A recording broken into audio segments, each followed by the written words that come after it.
O livro dos Salmos é uma coleção de 150 antigos poemas hebraicos, canções e orações que vêm de todos os períodos diferentes da história de Israel. Muitos desses poemas estão relacionados com o rei Davi, 73 na verdade, e ele era conhecido como um poeta e arpista. Mas há muitos autores diferentes por trás desses poemas. Há os poemas de Asaf ou dos filhos de Corá, e alguns são de outros líderes de adoração no templo. Até mesmo Salomão e Moisés têm seus próprios poemas, e quase um terço deles são anônimos. Muitos desses poemas vieram a ser usados pelos coros que cantavam no templo de Israel, mas o livro dos Salmos não é um livro de hinos. Em algum momento no período após o exílio de Israel na Babilônia, esses antigos poemas foram reunidos e intencionalmente organizados no livro dos Salmos antes de nós. E ele tem um conceito muito original e uma mensagem que você não vai notar a menos que leia do início ao fim. Para ver como o livro de Salmos é projetado, é muito mais útil começar do final. O livro conclui com 5 poemas de louvor ao Deus de Israel. E cada um começa e termina com a palavra aleluia, que é hebraico para uma ordem, para dizer a um grupo de pessoas para louvar a Yah, que é a abreviação do nome divino Yahvé. Esse é um ótimo arranjo de 5 partes e parece que alguém está nos dando uma conclusão para o livro. Por isso a pergunta: o livro tem algum outro sinal de conceito intencional? Se prestar atenção aos títulos dos poemas, você notará que em 5 lugares os tradutores da Bíblia colocaram os títulos livro 1, livro 2, livro 3, livros 4 e 5 em vários pontos. E isso divide o livro em 5 grandes seções. A razão para isso é que o poema final de cada uma dessas seções tem um final muito semelhante que parece uma adição editorial. Diz algo assim: que o Senhor, o Deus de Israel, seja abençoado para todo sempre. Amém e amém. Então, o livro tem uma conclusão. Ele tem uma organização interna em 5 partes principais. E então, o lugar natural para irmos a partir daqui é para o começo procurando uma introdução. E o que encontramos? Salmos 1 e 2, que estão fora do livro 1, porque a maioria dos poemas do livro 1 está ligada a Davi, exceto os Salmos 1 e 2, que são anônimos. Salmo 1 celebra como uma pessoa que medita na Torá é abençoada, lendo-a em oração dia e noite e depois a obedecendo. A palavra Torá significa simplesmente ensinar, e mais especificamente se refere aos 5 livros de Moisés que iniciam o Antigo Testamento. E aqui, na verdade, a palavra parece ser usada com os 2 significados em mente, o que explica porque ela tem 5 partes principais. O livro dos Salmos está sendo oferecido como uma nova Torá, que ensina ao povo de Deus a prática da oração ao longo da vida, enquanto se esforçam para obedecer aos mandamentos de Deus dados na primeira Torá. O Salmo 2 é uma reflexão poética sobre a promessa de Deus ao rei Davi, de 2 Samuel capítulo 7, que um dia um rei messiânico viria e estabeleceria o reino de Deus sobre o mundo, derrotaria o mal e a rebelião entre a nação. O Salmo 2 conclui dizendo que todos os que se refugiam no rei messiânico serão abençoados, precisamente a palavra usada para abrir o Salmo 1.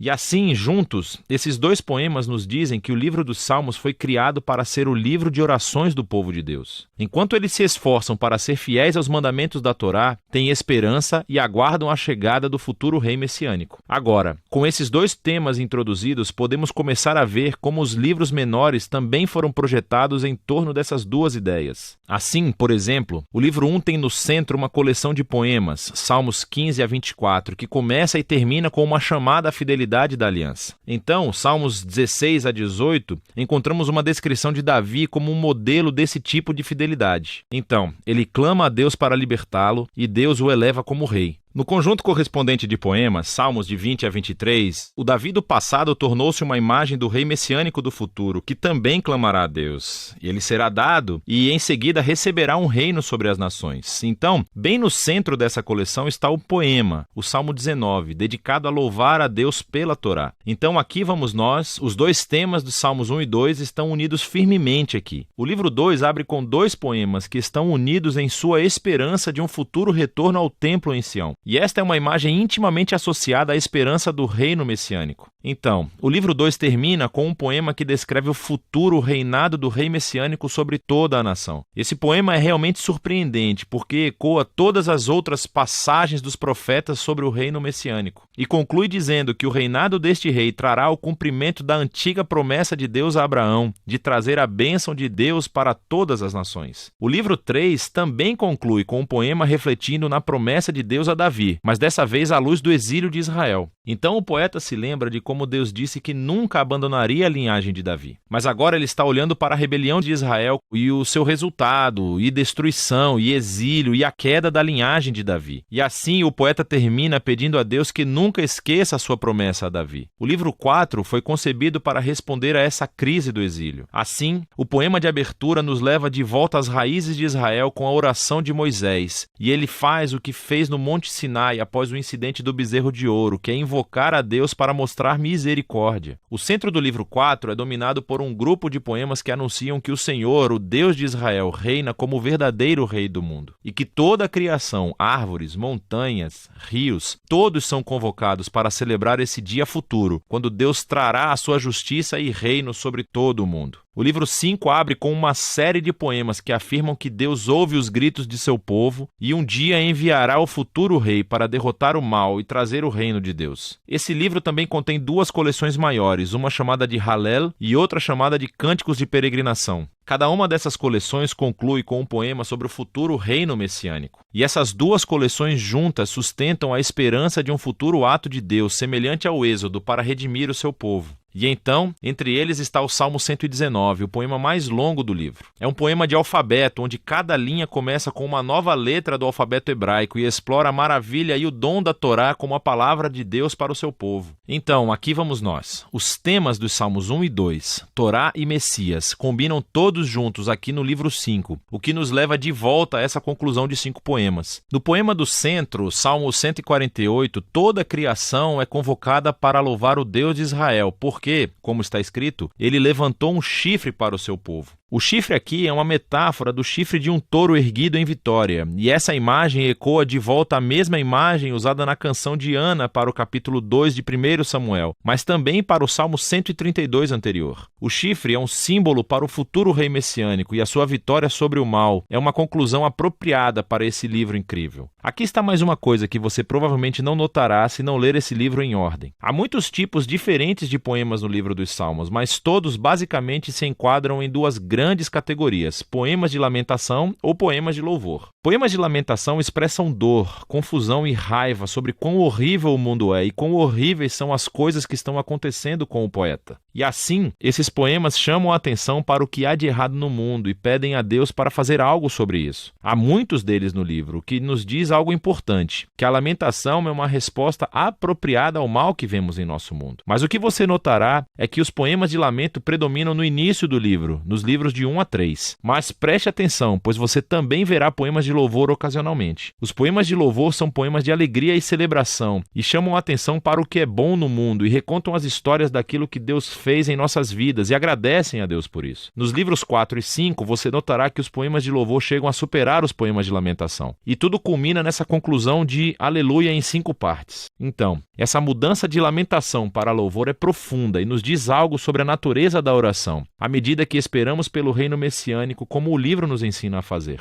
Isso criará tensão ao analisarmos o estado trágico do nosso mundo e das nossas vidas. E assim, os salmos nos ensinam a não ignorar a dor de nossas vidas, mas, ao mesmo tempo, a fé bíblica é voltada para o futuro, olhando para as promessas do futuro reino messiânico de Deus. E assim, a Torá e o Messias, lamentação e louvor, fé e esperança, é disso que se trata o livro dos Salmos.